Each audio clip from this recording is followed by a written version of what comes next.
ఈ దేశంలో ప్రజలు ఇవాళ మోడీ గారని ఏదైతే ఈ దేశానికి సుస్థిరమైనటువంటి పాలన ఇస్తున్నటువంటి వారి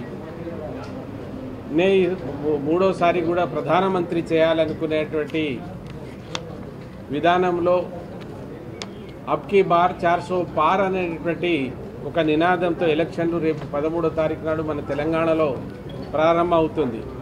మిత్రులారా, నా గురించి ప్రత్యేకంగా నేను చెప్పుకోవాల్సింది ఏమీ లేదు.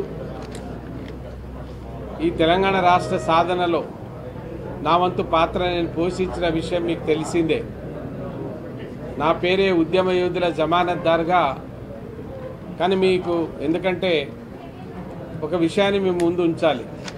చాలామంది బీఆర్ఎస్ పార్టీలో ఏమాత్రం సంబంధం లేనటువంటి వాళ్ళు వచ్చి వాళ్ళు ఏ విధంగా వెళ్ళిపోతున్నారో మీరు గమనిస్తూ ఉన్నారు. కానీ ఇక్కడ ఉన్నటువంటి సీతారాం నాయక్ ఈ తెలంగాణ ఉద్యమంలో నా శక్తి వంచన లేకుండా పనిచేసిన నేను బీఆర్ఎస్ పార్టీ ఎందుకో నన్ను దూరం పెట్టి 5 సంవత్సరాలు అధికారంలో ఉన్నా కూడా తెలంగాణ ద్రోహులకు అవకాశం ఇచ్చింది.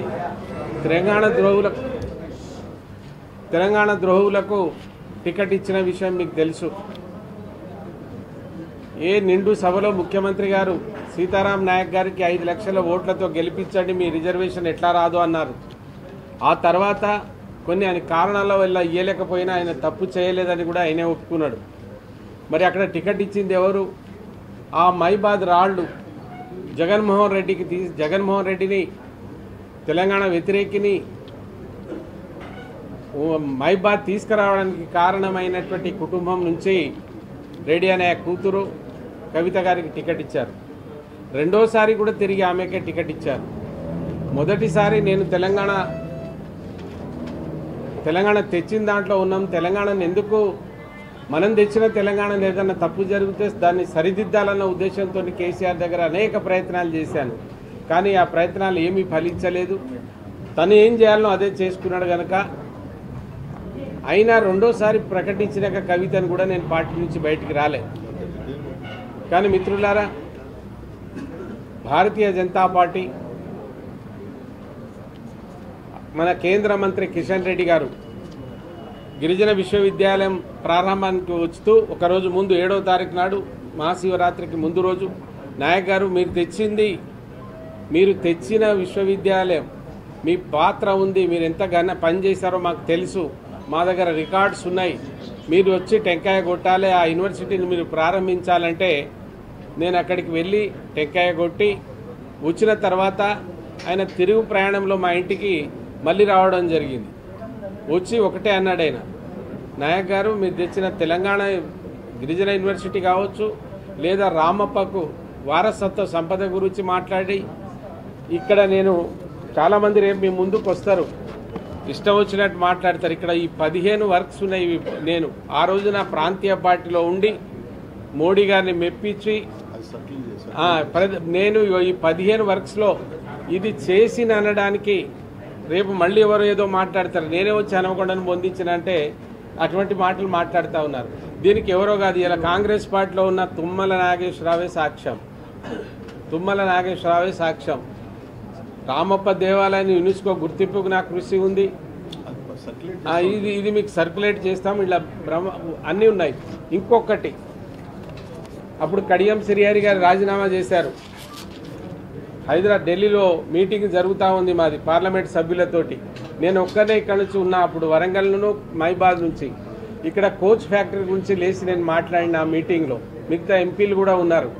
ఆ కోచ్ ఫ్యాక్టరీ మాట్లాడితే రవి గుప్తా అనేటువంటి జనరల్ మేనేజర్ నన్ను తీసుకుపోయి, నాయక్ గారు మీరు అది వెతకండి, కోచ్ ఫ్యాక్టరీ రాదు, పీపీటీ మోడల్లో ఉండదు అని నా దగ్గర వైట్ పేపర్ ఇచ్చి నా చేత రాయించుకున్నాడు. అది ఏమని, this time kindly allot periodical overhauling centre అంటే సార్ డబ్బలు కడిగేది మాకెందుకు అంటే ఆయన లేదు నాయక్ సాబ్ దానికి అర్థం ఉంది, నేను చెప్తా, మీరు తీసుకొని ఆడ ఉంచుకున్నారు అనుకోండి, రాబోయే రోజుల్లో మీకు కోచ్ ఫ్యాక్టరీ అయినా రావచ్చు అన్నాడు. అన్నట్టే గౌరవ ప్రధానమంత్రి గారు మొన్న 2023లో ఇక్కడికి వచ్చినప్పుడు ఇక్కడ ఎందుకంటే క్లెయిమ్ చేసుకునేటోళ్ళు ఉన్నారు, క్లెయిమ్ చేసుకుంటారు అనేది నాకు అనుమానం ఉండే చెప్తున్నాను. అది ఎవరి ప్రమేయం లేదు. మోడీ గారిని పోయి 10 మంది ఎంపీలను తీసుకుపోయి వారిని అడిగితే ఆ తర్వాత నిన్న దాన్ని వ్యాగన్ మ్యానుఫ్యాక్చరింగ్ సంస్థగా దాన్ని తయారు చేసినటువంటి విషయం మీకు తెలిసిందే. సో ఇది నేను చేసిన పాత్ర.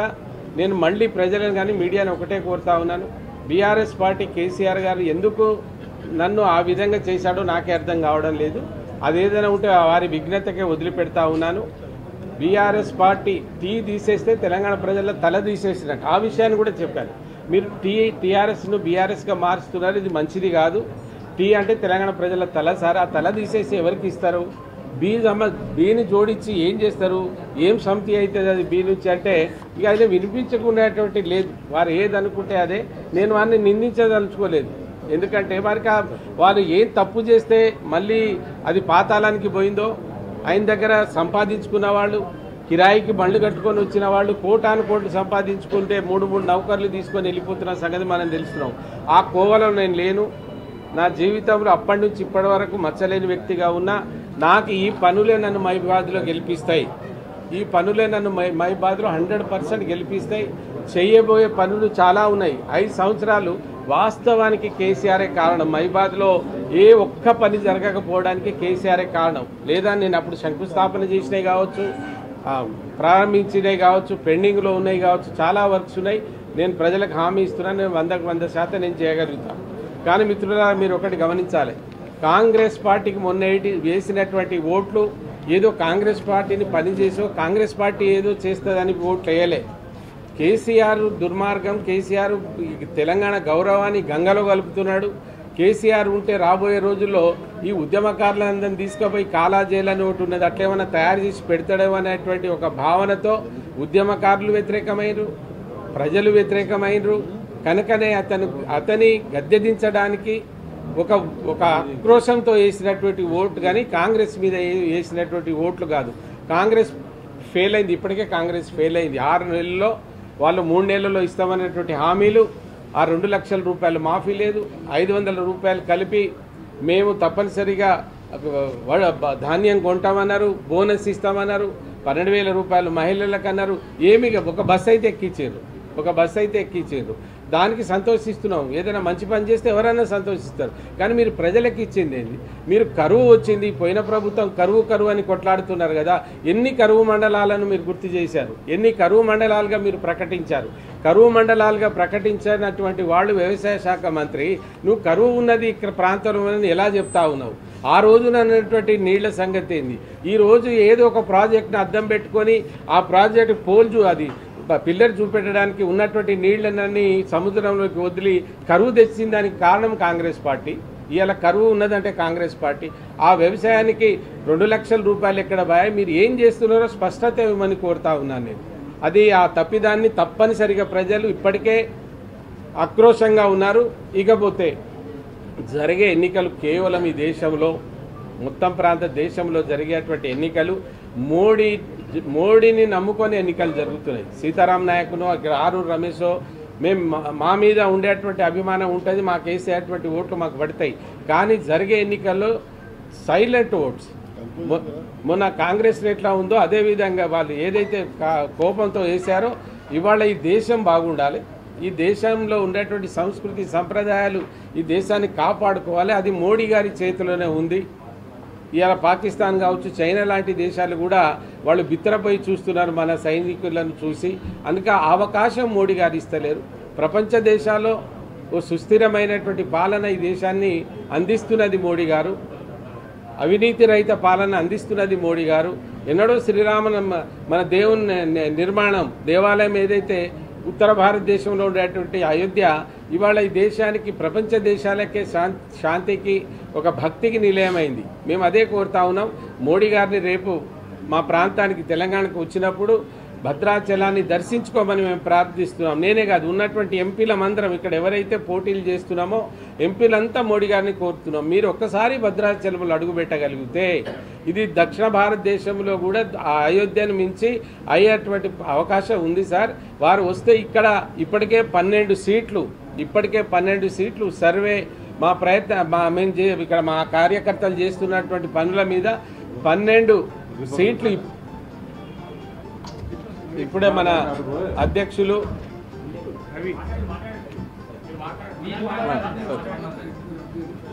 12 సీట్లకు ఇప్పటికే గెలుస్తున్నారనేది మీరే మీడియా మీ ముందే మీ పేపర్లోనే వస్తున్నాయి, మనం చూస్తూనే ఉన్నాం. అది కనుక ఇంకా 30 రోజులు ఉంది.